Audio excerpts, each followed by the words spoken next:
test of the new weather radio public warning system.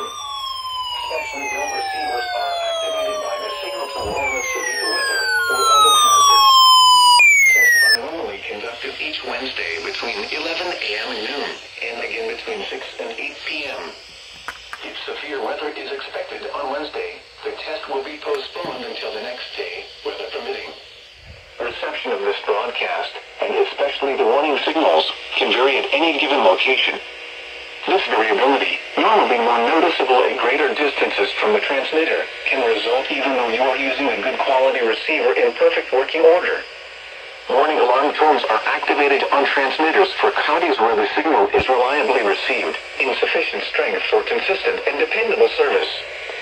For station KIH 26 in Daytona Beach, warning alerts will be activated for Volusia, Flagler, Putnam, Lake, Seminole, Brevard, and Orange counties.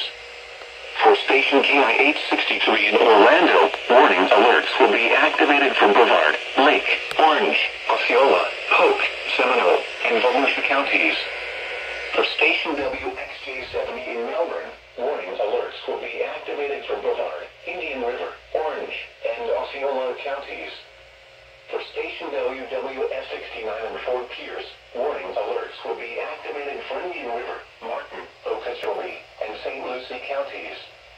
This has been a test of the new weather radio public warning system. We now return to the regular broadcast program.